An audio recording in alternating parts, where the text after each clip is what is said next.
ہم بات چیت کے لیے تیار ہیں اور بات چیت ہونی چاہیے. سیاسی جماعتوں کو سیاسی جماعتوں کے ساتھ بیٹھ کے سیاسی ایشوز پہ ڈسکشن اور اس کا حل نکالنا چاہیے جو بھی کوئی سیاسی مسائل ہیں.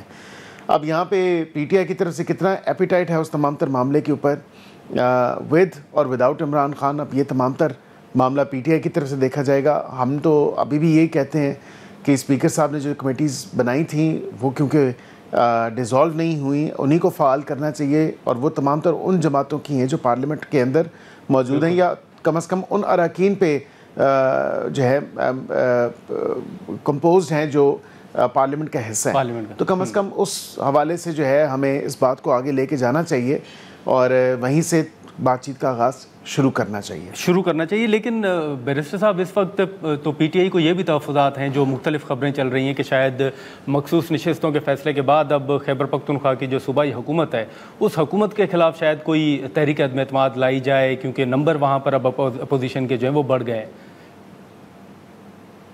دیکھیں گربانی صاحب, اس نمبرز میں بھی آپ دیکھیں 18 سے 22 اراکین کی ضرورت ہوگی, اور حکومت کا تو کوئی ایسا پلان نہیں ہے, نہ کوئی ایسا ہم نے پلان سوچا ہے یا کسی ایسے پلان پہ ہم کام کر رہے ہیں. میں دو ٹوک اس بات کی بھی جو ہے تردید کرتا ہوں کہ حکومت شاید یہ چہم گوئیاں چل رہی ہیں کہ حکومت شاید کے پی کے کی حکومت کو یا اس کے سی ایم کے خلاف ووٹ آف نو کانفیڈنس لا رہی ہے. ایسی کوئی بات نہیں ہے. یہ اگین سیاسی بیانات ہیں, اس سے زیادہ کوئی ایسی چیز نہیں ہے. ہمیں کیا ضرورت پڑی ہے جب صوبے کا سی ایم خود سیلف ڈسٹرکشن موڈ پہ چل رہا ہے, اس صوبے کے اندر 12 سال سے ایک پارٹی برسر اقتدار ہے, اور وہ پارٹی واضح طور پہ اس صوبے کی حکومت کرتے ہوئے اس صوبے کے لوگوں کو, اس صوبے کے باسیوں کو کیا کچھ دے سکی ہے, وہ عوام نے خود موازنہ کرنا ہے. پنجاب کے ساتھ کمپیئر کریں, سندھ کے ساتھ کمپیئر کریں, بلوچستان کے ساتھ کمپیئر کریں, کے پی کے از ایٹ اے لاس. اور کے پی کے کی سچویشن ہے, گورننس کے ایشوز آپ دیکھ لیں, وہاں پہ ایجوکیشن ڈپارٹمنٹ کے حوالے سے دیکھ لیں, ہیلتھ کیئر ڈپارٹمنٹ کے حوالے سے دیکھ لیں, دیگر جتنے صوبائی سبجیکٹس ہیں اس میں وہ سب سے پیچھے ہیں اور اس میں کوئی پروگرس نہیں دکھا رہے. تو یہ تمام تر معاملات, تو اسی طرح کہ ہمیں کیا ضرورت پڑی ہے 11th آور پہ ہم یہ تمام تر نزلہ اپنے اوپر گروائیں, یہ تمام تر ملبہ اپنے اوپر گروا لیں. تو ہمیں بالکل کوئی شوق نہیں ہے اس حوالے سے کہ ہم سی ایم کے پی کے خلاف کسی بھی قسم کا کوئی ووٹ آف نو کانفیڈنس لے کے آئیں. وہ خود جو ہے سیلف ڈسٹرکشن موڈ پہ ہیں, جس طرح میں نے عرض کیا, اور وہ خود ہی اپنے جو اقدامات ہیں وہ ان کے سامنے ہوں گے. نہیں, یہ 11th آور کا کیا مطلب ہے بیرسٹر صاحب, آپ کیا دیکھ رہے ہیں آنے والے دنوں میں؟ دیکھیں 11th آور, آپ بڑے جید صحافی ہیں. 11th آور سے مراد یہ آبویسلی ظاہری بات ہے کہ اب 2 سال تو اس حکومت کے ہونے والے ہیں مور اور لیس, یہ 1.5 سال تقریباً. تو اب آگے سے اسی طرح معاملہ جو ہے چلے گا اور 5 سال حکومت اپنے پورے کرے گی.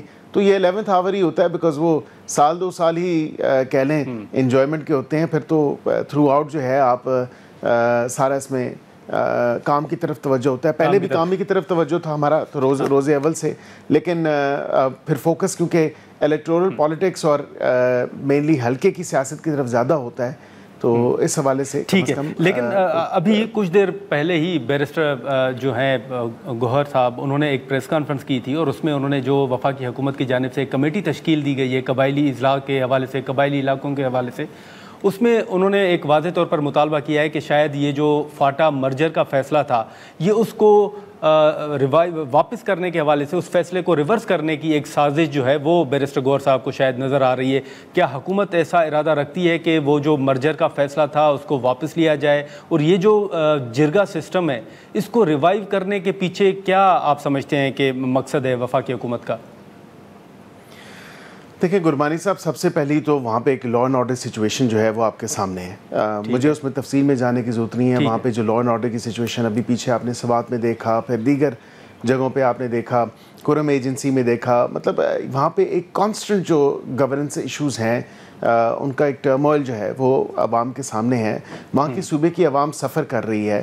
اب وفاق کی کچھ تو ذمہ داری بنتی ہے کسی نہ کسی حد تک کہ ایون کہ ڈسپائٹ دا فیکٹ کہ وہ فاٹا کے ایریا جو مرج ایریاز ہیں یا جو مرجر ہوا اس میں بالکل وہ صوبے کے اندر ہی انکلکیٹ ہو چکے ہیں, انکارپوریٹ ہو چکے ہیں ایریاز, اور وہ صوبے کا حصہ ہیں. ہم اس بات سے ڈینائی نہیں کرتے. وفاق بالکل کمیٹی بنا سکتی ہے, اور اسپیشلی جب لا اینڈ آرڈر کی سچویشن ہو, گورننس کے ایشوز ہوں, اور وہاں پہ ایک ایسی سیکیورٹی انوائرمنٹ ہو پیکیولر سرکمسٹانسز ہوں تو ان کو دیکھتے ہوئے وہاں کے لوکل سٹیک ہولڈرز کو جرگا سسٹم کے تھرو ریوائیو کرنا اور ان کو آن بورڈ لینا، ان کی وہاں پہ سے ہونا، یہ بہت ضروری ہے. سی ایم کے پی کے اگر کہیں کہ نہیں جی میں ان کو آن بورڈ نہیں لیتا یا میں کسی بھی قسم سے ان سے کوئی جرگا سسٹم نہیں ہونا چاہیے، وہاں پہ یہ لوکل جو ایک کسٹم ہے، لوکل جو کلچر ہے وہ ہیویلی ایمبیڈڈ ہے جرگا سسٹم، تو کم از کم ان کے جو لوکل سٹیک ہولڈرز ہیں ان کے ساتھ انگیج کرنا یہ ضروری ہے. شاید یہ بات سی ایم کے پی کے یا ان کی حکومت کو وہاں پہ سمجھ نہیں آ رہی. ہمیں بالکل اس چیز کا ادراک ہے اور ہم یہ چاہتے ہیں کہ وہاں پہ تمام جو معاملات ہیں، دیکھیں ایک ٹرانزیشن پیریڈ تھا اور ٹرانزیشن پیریڈ کے بعد پی ٹی آئی کی جب حکومت آئی تو پھر کیا ہوا؟ پھر آپ نے دیکھا کہ ٹرانزیشن وہ ڈیریل ہوگی ساری. اب ہم دوبارہ اس کو اگر صحیح سمت میں صحیح پٹری پہ ڈالنا چاہتے ہیں تو میرے خیال سے سی ایم کے پی کے کو بالکل نہیں. لیکن یہ جو بیرسٹر گور صاحب کہہ رہے تھے کہ یہ شاید فیصلہ واپس لینے کا کوئی سازش جو انہیں نظر آ رہی ہے، ایسا کوئی حکومت ارادہ رکھتی ہے کہ فاٹا مرجر کا فیصلہ کسی وقت واپس ہو؟ اچھا دیکھیں بالکل بھی نہیں، وہ مرجڈ ایریاز ہیں، وہ فلی اب اس کا ایک انکلکیٹ ہو چکے ہیں، صوبے کا پارٹ بن چکے ہیں. وہاں پہ دیکھیں یہ اس کے ڈیفرنٹ ڈائنامکس ضرور ہیں، تو ان ڈائنامکس کو ملوز خاطر رکھتے ہوئے، مد نظر رکھتے ہوئے پھر آپ کو وہاں پہ لوکل میجرز جو آپ نے لینے ہیں یا لوکل اپروچز آپ نے لینی ہے، کم از کم وہ لینا ضروری ہے. ٹھیک ہے. لیکن اس وقت جیسے ہم نے مخصوص نشستوں کا ذکر کیا تو منسٹر صاحب اس وقت ایک بحث 27ویں آئینی ترمیم بھی چل رہی ہے. آپ کے کچھ لوگ، کچھ رہنما پارٹی کے، کچھ کابینہ کے رہنما وہ یہ کھل کے کہتے ہیں کہ 27ویں آئینی ترمیم جو ہے وہ آ سکتی ہے اور کچھ اس سے ڈینائی کرتے ہیں. ایک تو کیا حکومت 27ویں آئینی ترمیم پر غور کر رہی ہے یہ بتائیے گا، اور دوسرا 18ویں ترمیم کے حوالے سے پارلیمنٹ کے اندر بھی ہم نے ماضی کی حکومت میں بھی دیکھا کہ وہ کہتی تھی کہ ترمیم ہونی چاہیے، تو کیا 18ویں ترمیم کے حوالے سے بھی کوئی معاملہ زیر غور ہے؟ دیکھیں آپ کے دونوں بڑے اسپیسیفک سوال ہیں اور میں بڑا اسپیسیفک اس کا جواب دوں گا. پہلا آپ نے سوال کیا کہ 27ویں آئینی ترمیم حکومت کے اینڈ پہ کوئی زیر غور ہے یا نہیں ہے. اس کا سمپل آنسر ہے کہ کسی بھی قسم کی کوئی 27ویں آئینی ترمیم فی الوقت is we speak right now زیر غور نہیں ہے حکومت کے اینڈ پہ، اور اس کی وجہ بھی بتا دیتا ہوں. اس کی وجہ یہ ہے کہ ابھی فی الوقت نہ کوئی ایسا پروپوزل ہے، نہ کوئی ایسی باز گشت ہے، نہ کوئی ایسی بات چیت ہے جو ہمارے اتحادیوں کے ساتھ ہم نے ڈسکس کی، نہ ہم اپنے اینڈ پہ as a political party, as government ہم نے کوئی ڈسکشن انیشیٹ کی ہے. ہاں یہ ایک خبروں کی حد تک یا چہم گوئیوں کی حد تک درست بات ہے کہ کافی صحافی دوست جو ہیں وہ اس بات پہ تبصرہ کر رہے ہیں یا دیگر سرٹن کارنرز جو ہیں وہ اس بات پہ تبصرہ کر رہے ہیں کہ 27ویں آئینی ترمیم آ رہی ہے. میں آپ کو at ministry of law and justice as somebody who is very responsible میں یہ آپ کو بتا سکتا ہوں فی الوقت ہم کسی بھی آئینی ترمیم پہ کام نہیں کر رہے، چاہے وہ 18ویں ہو اس کے حوالے سے اس کے اندر کچھ ایسی بات ہو یا 27ویں کو لانے کے حوالے سے. اور اس کی وجہ یہ ہے کہ اب فی الوقت تو 26ویں آئینی ترمیم جب ہوئی تو ایک براڈر کنسنسس کے ساتھ ہوئی. جب آئینی ترمیم ہوتی ہے اس کو میں یہ آپ کو ضرور کہوں کہ یہ سیوان کا استحقاق ہے، یہ سیوان نے کرنی ہے، سینٹ اور نیشنل اسمبلی مل کے ہی کرتے ہیں. دو ٹوک میرا ایک موقف اور حکومت کا موقف آپ کے سامنے رکھ رہا ہوں، اور یہ واضح طور پہ یہ بات آپ کے سامنے ہونی چاہیے کہ جب کبھی بھی 27ویں آئینی ترمیم ہوئی، جس کو میں خارج از امکان نہیں کہوں گا کہ وہ اس پارلیمنٹ کی مدت کے دوران کسی بھی وقت انٹروڈیوس کرائی جا سکتی ہے، لیکن ایک صورت میں جب پورے یہ سینٹ کے اراکین، ہمارے اتحادی اور نیشنل اسمبلی کے اراکین یہ آن بورڈ ہوں گے، ایک براڈر کنسنسس ریچ ہوگا، تو پھر اس کے بعد ہی ہو سکتا ہے. یہ خالی پاکستان مسلم لیگ نون کی حکومت نہیں ہے، یہ اتحادیوں کی حکومت ہے، اور اتحادیوں کی حکومت میں آپ کو بالکل پتہ ہے کہ ہمیں کافی چیزیں جو ہیں ان کو آن بورڈ لے کے ان کی رضامندی کے ساتھ تمام تر معاملے کو آگے چلانا ہے. ٹھیک ہے. لیکن سر ایک دو تین مختصر سوالات ہوں گے. ایک تو جو بھارت کے ساتھ سیز فائر کا معاملہ تھا وہ فارن آفس کی طرف سے پہلے بتایا بھی جا رہا تھا کہ 24 گھنٹے کے لیے ہوا ہے، 2 دن کے لیے ہوا ہے. اس وقت کیا سیز فائر کے حوالے سے بات ہوئی ہے؟ ڈی جی ایم اوز کے درمیان اسٹیٹس کیا ہے بھارت اور پاکستان کے درمیان؟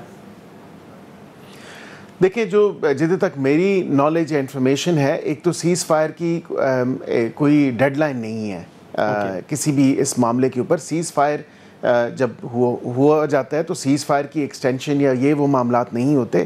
ایک رسمی کال ان کی ہوتی ہے ضرور ڈی جی ایم اوز کی، وہ چلتی بھی آئی ہے، ہاٹ لائن پہ ان کی بات بھی ہوتی رہتی ہے، وہ ایک روٹین میٹر ہے.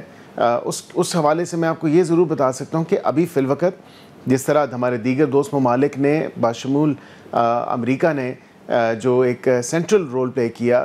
وزیر اعظم نے بھی وزٹس کیے, آپ نے دیکھا عرب ممالک کے وزٹس تھے, خلیجی ممالک کے وزٹس تھے. شکریہ کے سلسلے میں ظاہری بات ہے کہ ہمارے دیگر دوست ممالک جو ہے ان کا بھی شکریہ ادا کیا گیا جنہوں نے ایک سینٹرل رول پلے کیا. اور میرے خیال سے 18 سے 20 دفعہ جو ہے وہ ذکر صدر ٹرمپ بھی کر چکے ہیں اس تمام تر معاملے پہ کہ انہوں نے یہ سیز فائر جو ہے تمام تر معاملہ ایک کلیدی کردار ادا کیا, جو کہ اچھی خوشائند بات ہے, ہم اس کو ویلکم کرتے ہیں. لیکن اس کے بعد ابھی کسی قسم کی انگیجمنٹ یا موومنٹ جو ہے آفیشلی نہیں ہوئی بھارت کے ساتھ. لیکن ہمارا جو ڈیلیگیشن بھی گیا تھا اس پہ بھی واضح طور پہ ہم نے کہا کہ ہم تمام چیزوں پہ انگیج کرنے کے لیے آپ سے انگیج کرنا چاہتے ہیں. Terrorism, Kashmir and water issues, تو جتنے بھی آؤٹ اسٹینڈنگ ایشوز ہیں ہم اس پہ انگیج کرنا چاہتے ہیں. بھارت کو بڑی سبکی کا سامنا ہوا ہے at the world stage, and now Bharat کے لیے اب یہ ہضم کرنا جو ہے وہ بڑا مشکل ہے تمام تر معاملہ کہ ڈپلومیٹکلی, ملیٹریلی اور سوشلی اور پولیٹکلی بھی ان کے اپنے within their own country ان کو بڑا نقصان ہوا ہے اس تمام تر معاملے پہ. تو ہم امید کرتے ہیں کہ سیز فائر جو ہے وہ کنٹینیو کرے گا, ایور لاسٹنگ ہوگا. لیکن ایک جو آپ کی تھریٹ ہے وہ پرسسٹ کر رہی ہے. لیکن ایک چیز سر میں آپ سے سمجھنا چاہوں گا کہ حال ہی میں کچھ خبریں اسرائیل کے حوالے سے بڑی آ رہی ہیں. جو ابراہیم اکارڈ ہے اس حوالے سے بڑی باتیں چل رہی ہیں, ڈسکشنز ہو رہی ہیں. ٹرمپ صاحب چاہ رہے ہیں اسرائیل کے حوالے سے جو اکارڈ ہے, آپ جانتے ہیں کہ اس میں ٹرمپ صاحب کا اہم کردار ہے, اور اس کا مقصد ہی یہی ہے کہ جو مسلم ممالک ہیں وہ اسرائیل کو تسلیم کریں. کیا پاکستان سے کسی بھی سطح پر اس حوالے سے کوئی بات ہوئی ہے, اور کیا آپ سمجھتے ہیں کہ اگر ٹرمپ صاحب کا دباؤ آ سکتا ہے, پریشر آ سکتا ہے پاکستان کے اوپر, اور پاکستان کی پوزیشن کیا ہوگی؟ دیکھیں, ایک تو واضح موقف جو ہے وہ دفتر خارجہ کا بھی اس پہ آ چکا ہے, اور میں اپنے اینڈ پہ بھی یہ ضرور آپ کو بتاؤں کہ ابھی کچھ پروگرامز میں جب بات ہوئی تو میں نے دو ٹوک موقف پاکستان کا جو ہے وہ سامنے ہے. ہمارا ایک بڑا پرنسپل اور مورل اور ایتھیکل سٹانس ہے ٹو اسٹیٹ سولوشن کے اوپر, اور ہمارے پہ کسی قسم کا کوئی دباؤ, کوئی پریشر نہیں ہے. پاکستان ایک خود مختار ملک ہے, where a sovereign country, where an independent country. ہمیں کوئی پریشرائز کروا کے جو ہے ہم سے کوئی فیصلہ نہیں کروا سکتا. ہم بالکل پاکستان اور پاکستانیوں کے انٹرسٹ میں جو بھی بہتر فیصلے ہوں گے ہم بالکل وہی کریں گے بصیت حکومت, اور ہماری ایک پرنسپل پوزیشن ہے, ہم نے اپنے آپ کو اسی پرنسپل پوزیشن کے ساتھ الائن رکھا ہوا ہے. چلیں ٹھیک ہے بیرسٹر صاحب, بہت شکریہ وقت نکالنے کا. ناظرین, بیرسٹر ملک صاحب کی گفتگو آپ نے سنی, مختلف ایشوز پر ہم نے گفتگو کی, اور بڑا واضح طور پر انہوں نے اسرائیل کے حوالے سے اور باقی چیزوں کے حوالے سے انہوں نے اپنا موقف سامنے رکھا. ہم یہاں پر ایک مختصر سا بریک لیتے ہیں, اور بریک کے بعد پاکستان تحریک انصاف کے جو رہنما ہیں علی محمد خان صاحب, وہ ہمیں جوائن کریں گے.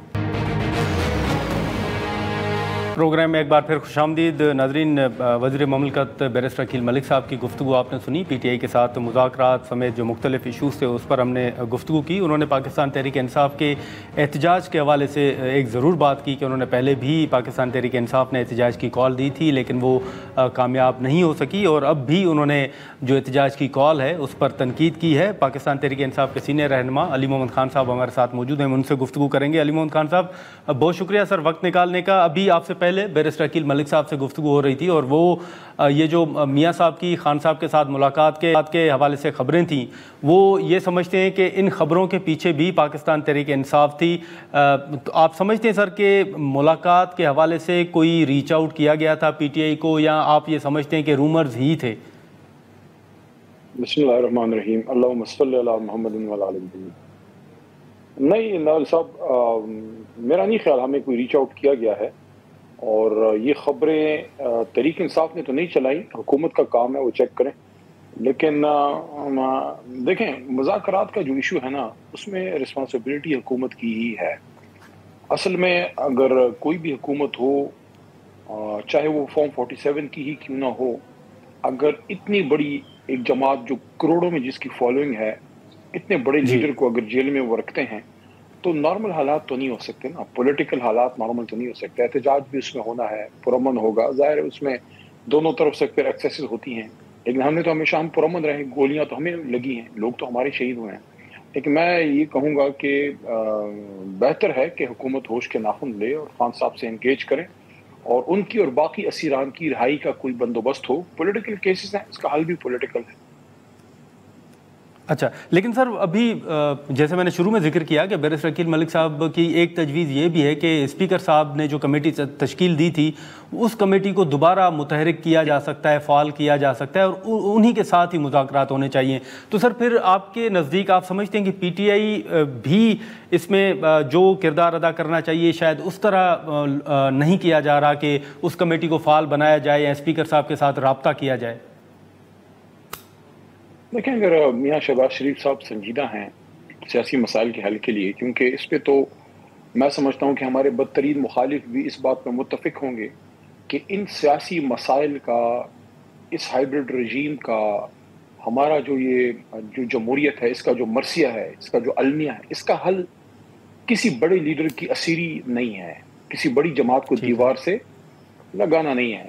اگر ہم سے پہلے بھی کسی دور میں ہوا، لمبی لمبی جیلیں لوگوں نے کاٹی ہیں، میں تو کبھی اس کے حق میں نہیں رہا. میں تو یہ سمجھتا ہوں کہ اگر آپ نے کسی کو سزا دینی ہے، پہلے عدالت میں اس کو گلٹی پروف کریں. اگر عدالت سے سزا ملتی ہے پھر آپ اس کو سال لوگوں کو جیلوں میں ڈالیں. اس کے بعد وہ پولیٹیکل کیسز سے باہر نکل کے وکٹری کا نشان بنا کے سارے نکل آتے ہیں. جب گرفتار ہوتے ہیں وہ بیمار پڑے، ساتھ لاٹھیاں اٹھا لیتے ہیں، سب کچھ وہ جو ہے، اور جب ٹھیک ہوتے ہیں پھر 3 پیس سوٹ میں پھر نکل آتے ہیں. یہ سارے ڈرامی بازی ہیں، ختم کریں. Let's behave as a mature political mature nation. اس کے لیے ضروری ہے کہ بالکل ڈائلاگ ہو. میں تو ہوں اس کا قائل. میں چند لوگوں میں سے جنہوں نے خان صاحب کو خود کہا ہے کہ آپ ڈائلاگ کی طرف جائیے، لیکن ڈیل کے میں بھی خلاف ہوں. لیکن اب اس میں آپ مجھے ایک بات بتائیں.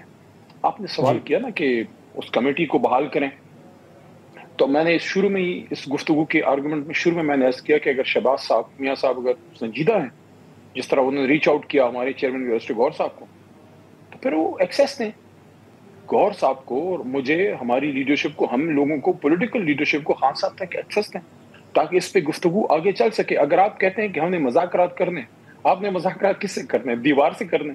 اگر آپ نے مذاکرات تحریک انصاف سے کرنے تو تحریک انصاف کا لیڈر تو 804 ہے قیدی نمبر، اس تک ہمیں رسائی دیں، پھر شاید بات آگے چل پڑے. اچھا، لیکن سر یہ تو پھر وہ آپ نے پرائم منسٹر صاحب کا ذکر کیا تو حکومت تو یہ کہہ رہی ہے کہ شہباز شریف صاحب نے تو فلور آف دا ہاؤس کھڑے ہو کے پی ٹی آئی کو دعوت دی تھی کہ مذاکرات کرتے ہیں، لیکن آپ نے جیسے خان صاحب کا ذکر کیا کہ ملاقات ہونی چاہیے، تو آپ سمجھتے ہیں کہ ملاقات کے بغیر آپ مذاکرات کو آگے نہیں بڑھا سکتے اور نہ ہی شروع کر سکتے ہیں؟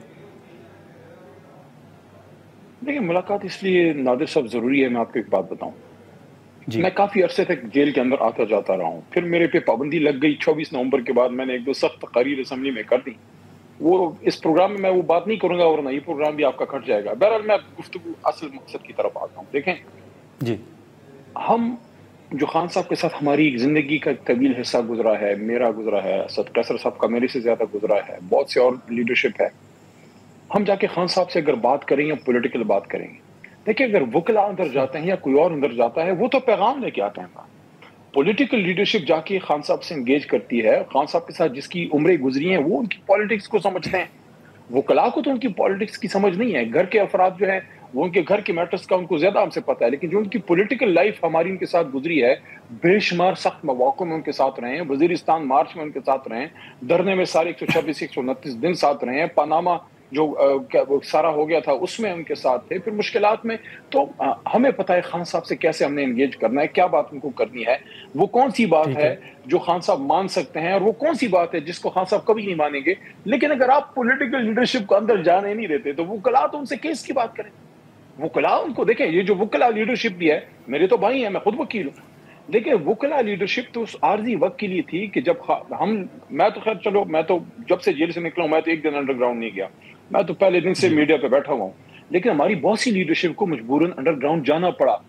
اس فیز میں وکلا لیڈرشپ کو آگے آنا پڑا. لیکن جب اب آپ کی سیاسی قیادت آ گئی ہے، گنڈا پور آ گئے ہیں، اسد قیصر آ گئے ہیں، عمر ایوب صاحب آ گئے ہیں، اب ساری لیڈرشپ باہر ہے.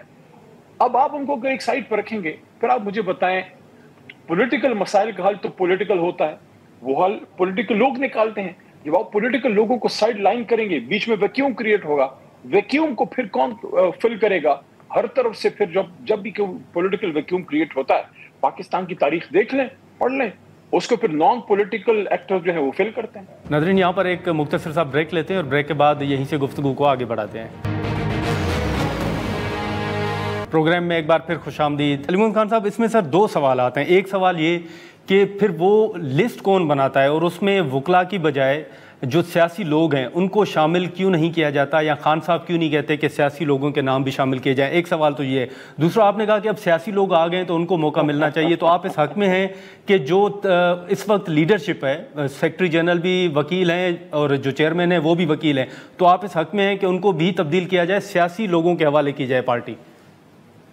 آپ نے مجھے میرے جنرل سیکرٹری سے، چیئرمین سے کیوں لڑانا ہے؟ وہ میرے وہ بھائی ہیں، وہ بیچارے مشکل وقت میں اپنا کام کر رہے ہیں. میں مسکرایا ایک اور بات پہ تھا. آپ تو میرے خیال میں بھی کافی عرصے سے ملک سے باہر نہیں گیا اور آپ بھی نہیں گئے. پھر پتہ نہیں آپ نے یہ سوال جو کر دیا ہے، آپ کہہ رہے ہیں کہ پولیٹیکل لیڈرشپ کو لسٹ میں ڈالیں، اور ڈالتے ہیں. گرمانی صاحب ہر ہفتے ڈالتے ہیں، وہ کو نہیں جانے دیتے. اب میں تو دونوں کھاتوں میں فٹ ہوتا ہوں نا، پولیٹیکل کھاتے میں بھی اور وکلا کے مجھے تو کسی بھی کھاتے میں اندر نہیں جانے دیتے. بلکہ اب تو اڈیالہ گیٹ سے مجھے 1.5-2 کلومیٹر دور وہ ایسے چو صاحب ہیں، ان کو شاید میرے سے بھی زیادہ ہی محبت ہے، وہ دور سے مجھے پہچان لیتے ہیں.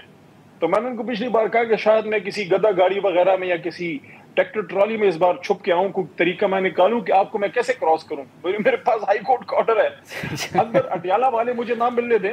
اڈیالہ والے اندر کوئی بیٹھے ہیں، پتہ نہیں کوئی کہتے ہیں کوئی صاحب بیٹھا ہے، جو بھی ہے، وہ مجھے اندر نہیں جانے دیتے. تو وہ ان کا اور جج صاحب کا معاملہ ہے. گیٹ تک آپ مجھے کیسے جانے سے روک سکتے ہیں؟ روڈ پہ ایک سٹنگ پارلیمنٹیرین، ایک لائر کو. تو بہت سے ہماری لیڈرشپ کے نام ہم ڈالتے ہیں، جتنے بھی آپ کی ٹاپ لیڈرشپ ہے، اور صرف مرکز کی نہیں، صوبوں کی بھی. پنجاب سے بچر صاحب آتے ہیں، اپوزیشن لیڈر ہیں.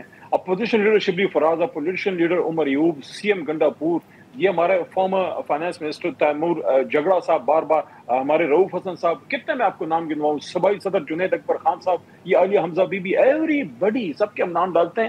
نہ وہ کسی وکیل لیڈر کو جو پالیٹکس میں ہیں ان کو بھی اب پابندی ہے. یعنی کہ یا تو آپ پیورلی ایسے کوئی لائر ہوں جس کا اس کیس کے ساتھ کام ہے، جس کا وکالت نامہ ہے. بہت سے لوگوں کے وکالت نامے اندر ہیں، ان کو بھی نہیں جانے دیتے. تو اب ان حالات میں شہباز شریف صاحب کہتے ہیں کہ ڈائلاگ کریں. دیکھیں، اسمبلی کے فلور پہ بڑی اچھی لگتی ہے بات، لیکن یا تو پھر مریم بی بی پہ ان کا بس نہیں چلتا کہ مریم بی بی لوگوں کو اندر نہیں جانے دے رہی، یا پنجاب حکومت نے بھی ہاتھ کھڑے کر دیے ہیں، مرکزی حکومت تو پہلے ہاتھ کھڑے کر چکی ہے. تو پھر کون ہے جو اڈیالہ کو کنٹرول کرتا ہے، جو لوگوں کو خان صاحب سے ملنے نہیں دیتا باوجود ہائی کورٹوں کے اور سپریم کورٹوں کے آرڈرز کے؟ ٹھیک ہے، لیکن سر ایک چیز، اب یہ جس صورتحال کا آپ نے ذکر کیا ہے، جو گزشتہ کئی روز سے ہم دیکھ رہے ہیں اڈیالہ جیل کے باہر ہو رہا ہے، جو آپ کے تحفظات ہیں، اب صورتحال اگر یہی رہتی ہے تو آپ سمجھتے ہیں کہ جو خان صاحب نے احتجاج کی کال دی ہے وہی پی ٹی آئی کے پاس راستہ ہوگا؟ اور دوسرا، جو اچکزئی صاحب نے سر تجاویز دی تھی پارلیمنٹ کے حوالے سے، کمیٹیز سے مستعفی ہونے کے حوالے سے، کیا اس پر آپ سمجھتے ہیں کہ عمل درآمد ہونا چاہیے؟ دیکھیں، پہلی بات تو یہ ہے، جو احتجاجی تحریک ہے، میں پہلے بھی ڈی چوک کے حق میں نہیں تھا، کیونکہ میرے سامنے عمران خان صاحب نے، کسی اور کے نہیں، میرے سامنے بیرسٹر گوہر اور بیرسٹر راجہ کو، سلمان راجہ کو پوچھا انہوں نے، اور خان صاحب نے کہا نہیں، ڈی چوک نہیں، آپ نے اسلام آباد پہنچنا ہے. بیچ میں پھر جو بھی ڈی چوک سارا کچھ ہوا، کیونکہ اس میں آپ اپنے لوگوں کو رسک پہ ڈال دیتے ہیں. میں پہلے بھی میرا مشورہ یہ تھا کہ آپ اسلام آباد سے باہر موٹر وے پہ جتنے ہزاروں لاکھوں جتنے بھی تھے وہ بیٹھ جائیں، 2-3 دن میں رزلٹ نکل آئے گا.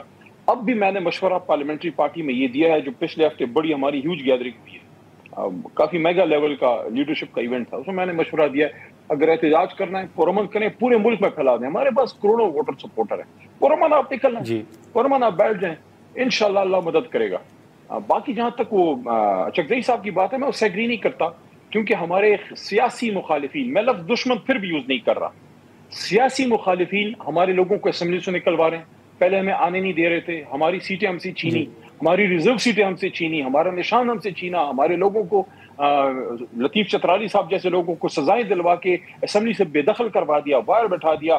اب جو تھوڑی بہت ہماری تعداد اندر رہ گئی ہے، آپ کیا چاہتے ہیں وہ بھی استعفیٰ دے کے باہر بیٹھ جائیں، یعنی کہ گلیاں ہو جائیں سونیاں تے وچ مرزا یار پھرے، یعنی کہ ایک بھی پی ٹی آئی کا نام لیوا اسمبلیوں میں نہ ہو.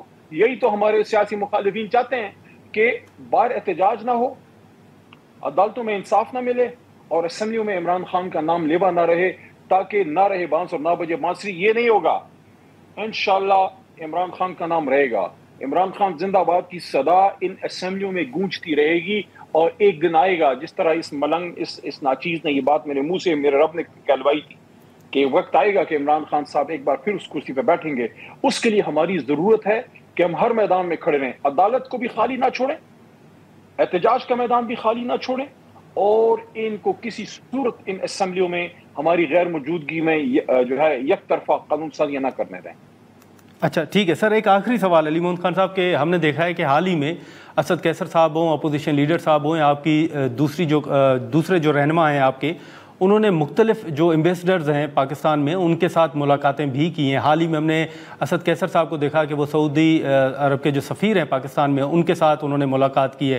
کیا P T I in forums پر بھی خان صاحب کا معاملہ اٹھا رہی ہے, کوئی بات چیت ہوئی ہے سفرا سے؟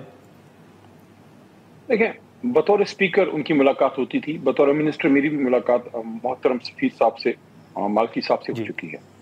دیکھیں, میں سمجھتا ہوں کہ کبھی بھی ہم نہیں چاہیں گے کہ غیر ممالک کو, بڑے ہمارے شاید دوست ممالک ہوں, بھائی برادر ممالک ہوں, چاہے امریکہ ہو چاہے کوئی اور ہو, برادر اسلامی ملک ایران ہے, سعودی عرب سے ہمارا پرانا تعلق ہے, یو ایس سے ہماری ایک اسٹریٹجک ریلیشن شپ ہے, لو اینڈ ہیٹ رہی ہے جو بھی, لیکن ہمارا ایک بیانیہ تحریک انصاف کا رہا ہے کہ ہم حقیقی آزادی کی ڈیمانڈ یہ ہے کہ نہ صرف اندرونی بلکہ بیرونی آقاؤں سے بھی آزادی, کہ کسی بھی ملک کو پاکستان کے اندرونی معاملات میں انٹرفیرنس نہیں کرنی چاہیے. اس پہ تو عمران خان صاحب نے اپنی حکومت قربان کی ہے, ایبسولوٹلی ناٹ پہ.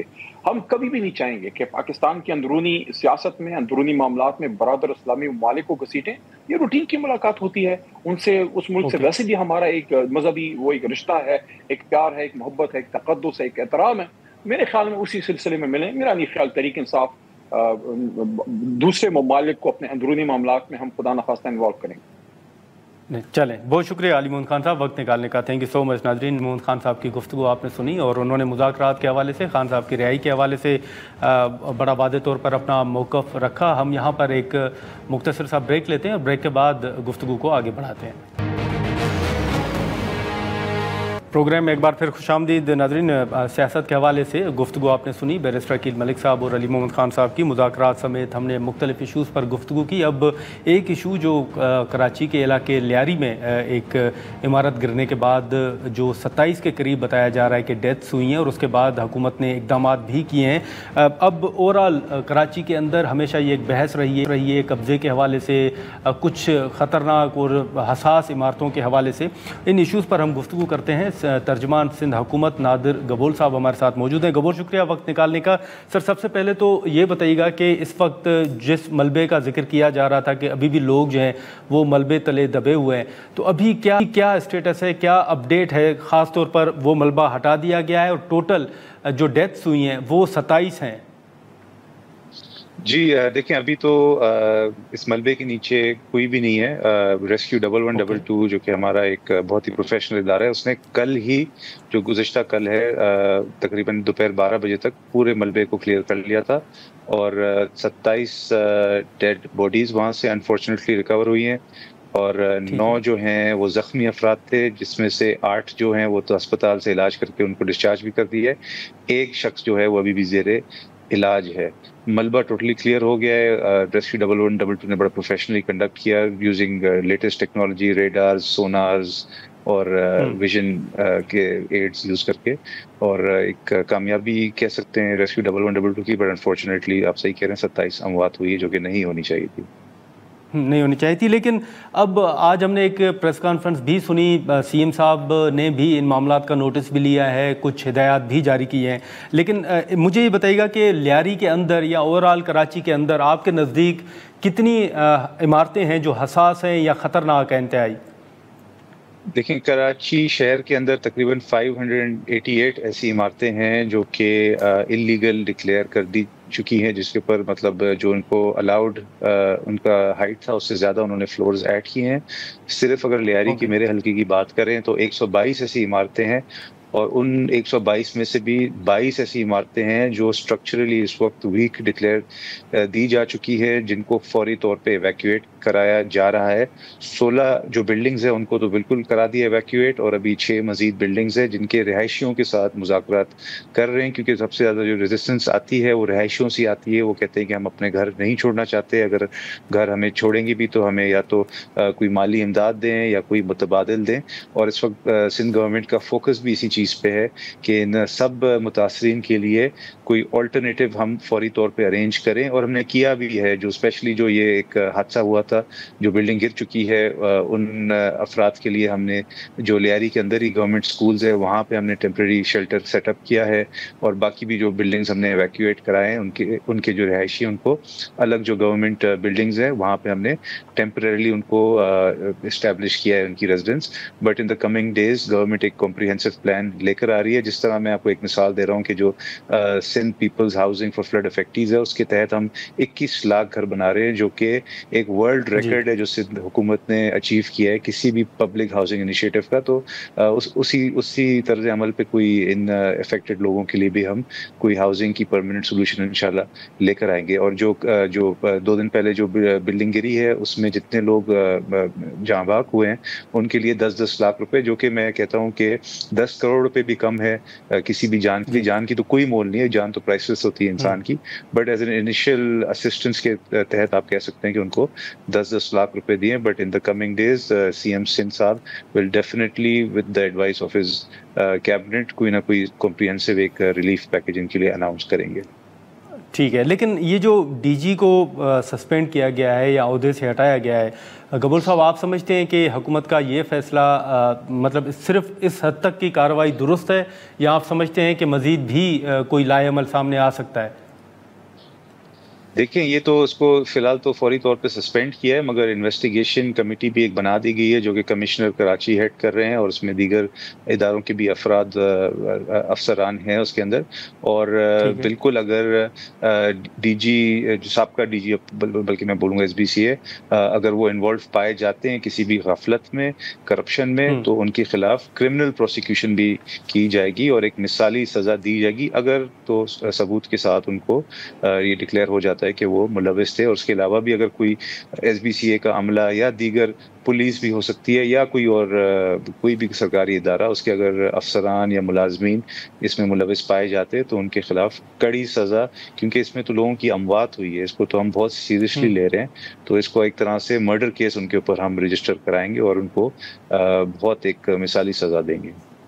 اچھا، ایک جو آپ کچھ بلڈنگز کا ذکر کیا جو حساس ہیں، میں یہ جاننا چاہوں گا کہ کراچی کے اندر جتنی بلڈنگز آپ کے مطابق حساس ہیں، کیا وہ تمام کی تمام بلڈنگز رہائشی وہ علاقوں میں ہیں، رہائش کے لیے استعمال ہو رہی ہیں، یا کمرشل بلڈنگز بھی ان میں شامل ہیں؟ یہ مکس ہیں. اکثر جو بلڈنگز ہیں ان میں نیچے گراؤنڈ فلور پہ شاپس ہوتی ہیں، دکانیں ہوتی ہیں، اور اوپر ریزیڈنس ہوتی ہے.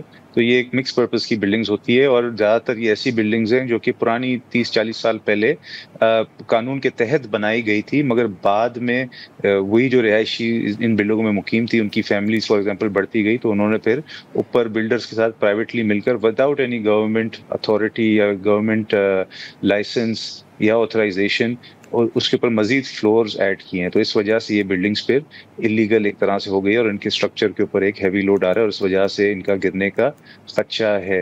تو اب ان کے لیے ظاہر سی بات ہے جو رہائشی ہے جن کا کوئی قصور نہیں، جو نیچے والے لیجیٹمیٹ فلورز پہ رہ رہے ہیں، تو سب سے پہلے تو ہم نے ان کو فیسیلیٹیٹ کرنا ہے، اور جو اوپر والے جو ایڈیشنل یا ایلیگل فلورز بنائے گئے ہیں ان کے لیے بھی کوئی نہ کوئی اوبیسلی وے آؤٹ ہم نکالیں گے، کیونکہ وہ بھی ظاہر سی بات ہے ہمارے صوبے کی رہائشی ہیں، اور ہم نہیں چاہتے کہ کسی بھی فیملی کو، اسپیشلی اگر کوئی بچے یا کوئی خواتین ہو، ان کو بے گھر تو ہم نہیں کرنا چاہتے، یا روڈ آسمان تلے تو ان کو ہم نہیں چھوڑ سکتے روڈ کے اوپر. تو ایک بڑا حساس معاملہ ہے، اور اس کو ہم اسی طرح سے کیئرفلی آگے لے کے چل رہے ہیں. ہاں، لیکن یہ جو 22 بلڈنگز کا آپ نے ذکر کیا، اس میں اوور آل کیا سندھ حکومت نے ڈیٹا جو ہے وہ اکٹھا کیا ہے کہ کتنے لوگ فی الحال متاثر ہو سکتے ہیں، یا ان کو شفٹ کرنے کے حوالے سے کوئی ڈیٹا اکٹھا ہوا ہے؟ دیکھیں ایگزیکٹ نمبرز تو نہیں ہے ہمارے پاس، بٹ آن ایوریج اگر آپ ایک فیملی میں 5 افراد بھی لے لیں تو یہ 22 بلڈنگز میں تقریباً 500-600 کے قریب لگ بھگ لوگ ہوں گے. یہ جو 2 دن پہلے بھی جو بلڈنگ گری تھی انفارچونیٹلی، جو سانحہ پیش آیا تھا، اس میں بھی تقریباً کوئی 40 کے قریب افراد تھے. تو آن ایوریج ایک بلڈنگ کو اگر آپ لے لیں اس میں any where from 50 to 100 people ہوتے ہیں. تو یہ 22 جو بلڈنگز ہیں اس میں اینی ویئر فرام 500 to 2000 لوگ بھی ہو سکتے ہیں.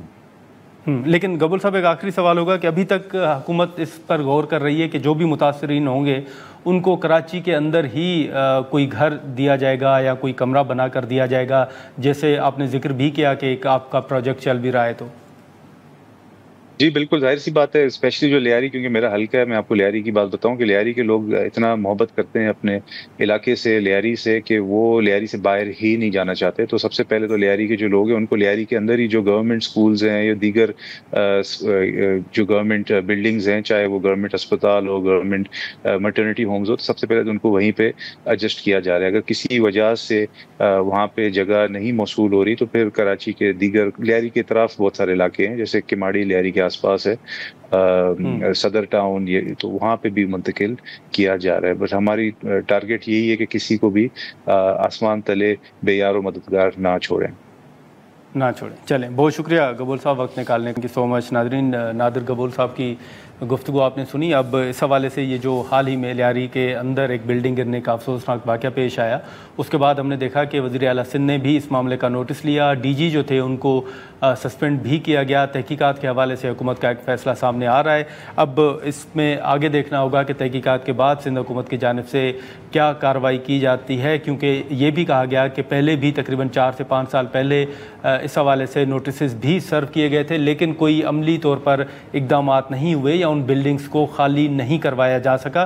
تو اب تحقیقات ہونے کے بعد ہی، جیسے سندھ حکومت خود کہہ رہی ہے کہ تمام چیزیں سامنے آئیں گی کہ اس کا ذمہ دار کون ہے، تو اس کے بعد اب دیکھتے ہیں کہ حکومت کیا کارروائی کرتی ہے. آج کے پروگرام میں اتنا ہی. اجازت دیجیے. اللہ حافظ.